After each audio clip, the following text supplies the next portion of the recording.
next news. Breaking news from the White House. Tonight, the mask is off. Vice President J.D. Vance just went scorched earth on Democrats, calling them what millions of Americans already suspect, the party of fraud.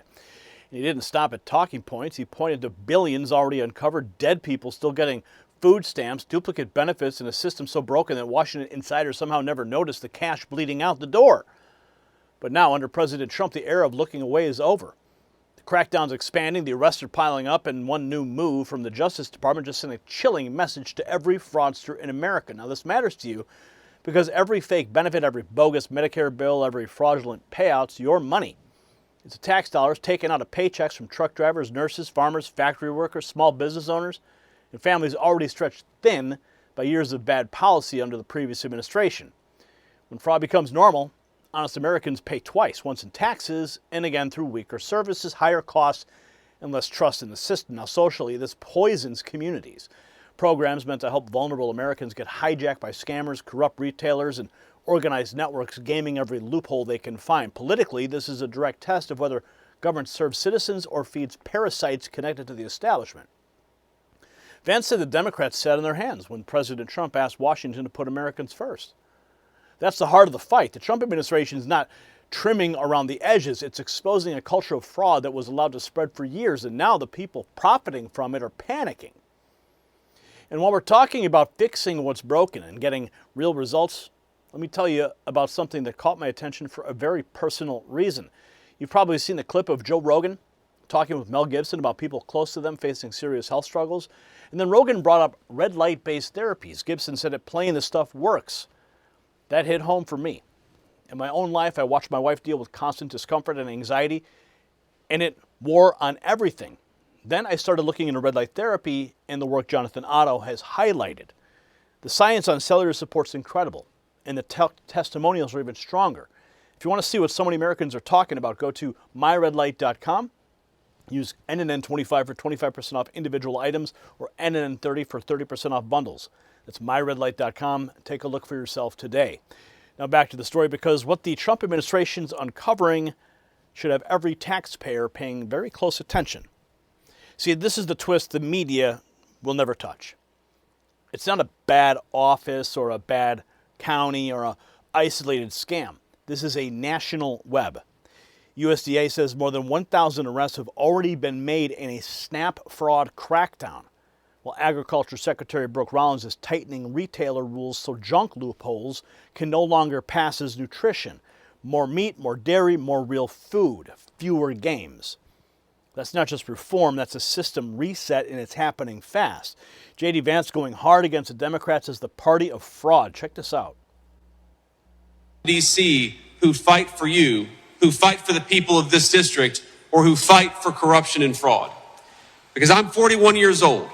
And for the first time in my entire life, I think we have seen a major political party in the United States of America completely go off the rails. They're not just talking about different views on taxes or on regulation or on the Clean Water Act, as important as all of those things are. They're talking about who does the government actually stand and fight for. When the President of the United States asked the entire Congress to stand for the simple principle that the people's government ought fight for the American people first, what did we see? We saw every single congressional Democrat sit on their hands.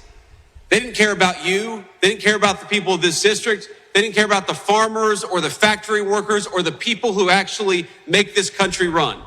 Because now we have in Washington, D.C., a Democrat Party that is so focused on illegal immigration, that is so focused on people who don't have the legal right to be here, that is so focused on fraud because so many of their friends get rich from fraud that they forgot to look after you.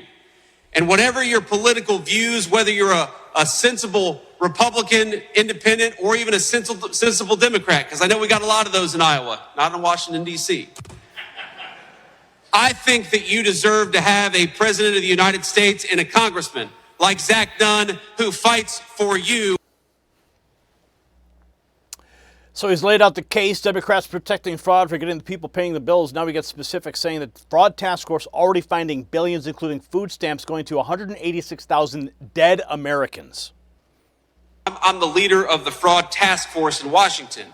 And people have asked me, is that a hard job? And I say, well, let me think. Finding fraud in the federal government, it's kind of like fishing in a barrel with dynamite.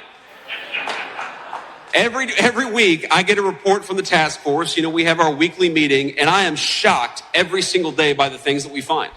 Just one of the all-stars on our fraud task force is our great Agriculture Secretary, Brooke Rollins. And Brooke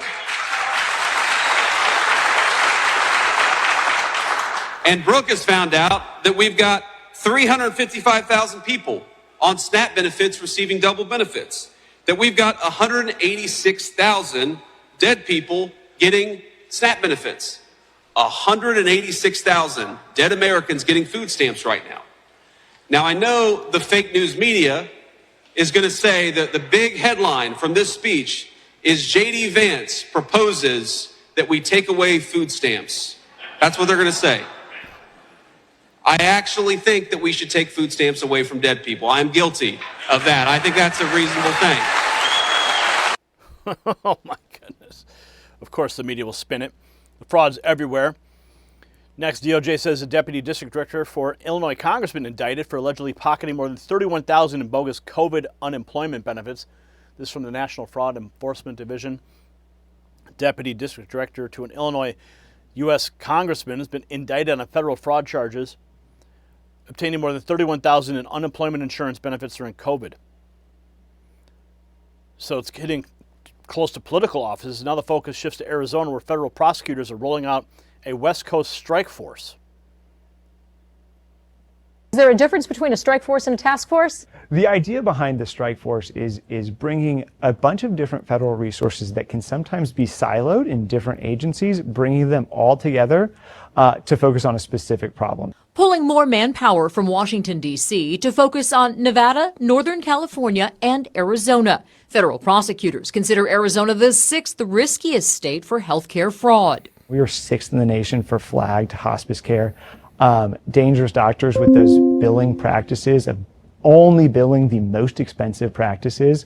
We're sixth in the nation for that as well. He tells me government programs like Medicare and Medicaid tend to pay out lower amounts on claims, but there's often less oversight, and crooks create complex webs to hide their schemes. I heard the team talking about the money stolen is going back to taxpayers. When do we get our checks? Yeah, everyone would love to see checks from the government, but what it is, it's this about the sustainability of the program for the future, right? There's a lot of worry about the future viability of Medicare, Medicaid, Social Security programs, and that requires that we protect the dollars we have and use them efficiently. What does success look like at the end of the day? Success looks like three things. One, bringing the bad guys to justice. Two, making it so no bad guys want to do it in the future. And three, getting back what they stole. So the Arizona crackdown about stopping crooks and clawing back stolen taxpayer money. Next, the Justice Department says same zero-tolerance approach is hitting immigration fraud, where the denaturalization is a priority. Justice Department prioritizing denaturalization of immigrants who became citizens by committing fraud. If you're going to come and become a citizen of this country, but you're going to do it by fraud, you're going to do it in a way that's illegal, you should be worried. Acting Attorney General Todd Blanche, that's from CBS News. So there's a citizenship fraud warning. Here's Secretary Brooke Rollins on USDA tightening SNAP rules. We're requiring more than 250,000 retailers to stock at a minimum 28 varieties of healthy staples, more than doubling the old minimum of 12. That means 7 varieties per category. More real meat, more dairy, more nutritious breads and grains, and more fruits and vegetables. And I will say today we're making yet another announcement here on your show.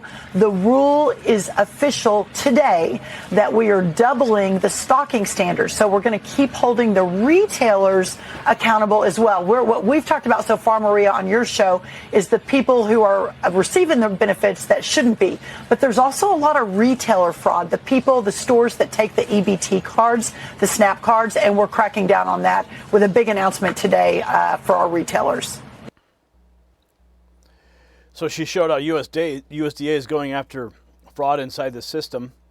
Here's another one. Helen Bosman, 48 of Brentwood, Tennessee, pleaded guilty earlier this week to her role in defrauding Medicare of $6.9 million. $6.9 million. defrauded. Brentwood woman pleads guilty. That's one example. Now, the USDA putting the real numbers on its crackdown. Over 1,000 arrests in SNAP fraud crackdown adds new nutrition requirements for retailers. 1,000 arrests, part of a nationwide crackdown on alleged fraud and abuse within the Supplemental Nutrition Assistance Program. Officials say the efforts aimed at closing eligibility loopholes and improving program integrity. 1,000 arrests. Oh, yeah. So then came the moment that tells you this is different. The Justice Department's not just counting losses, it's prosecuting, deploying strike forces, and warning that immigrants who gain citizenship through fraud could face denaturalization. So if you stole your way into the American system, this administration is coming for the fraud at every level. A congressional staffer in Illinois indicted over unemployment benefits. A Tennessee woman pleading guilty in a $6.9 million Medicare scam. A West Coast strike force zeroing in on healthcare fraud across Arizona, Nevada, and Northern California. This is a pattern. Expose, investigate, prosecute, expand. President Trump promised accountability, and now the machinery of government is finally working for the American people instead of the grifters. So the big takeaway is simple. Fraud was allowed to run wild for years, and now a big cleanup has begun. Vice President Vance said Democrats forgot about you, and looking at the numbers, it's hard to argue. Dead people on food stamps, duplicate benefits, Medicare scams, unemployment theft, retailer abuse, and citizenship obtained through fraud. That's not compassion, that's corruption wearing a mask. The good news is that the Trump administration is fighting back with arrests, prosecutions, tougher standards, and real consequences. That's what America First government looks like. If you've been stealing from the American people, your time is up. Do you support the Trump administration's national fraud crackdown, yes or no? Let me know in the comments. And share this report everywhere. Subscribe if you're done trusting the corporate press. But most importantly, text the words raw feed to that secret number on the screen right there, 844-840-4963, to bypass the algorithm suppression of this channel and get the notifications that YouTube never sends, but get a direct message from me to your phone. Make sure you check out the next news merch shelf below this video. America is taking its government back. The system controls information. Information control is power. They don't want you to see this. The truth only survives together. They don't want this shared. Share this now.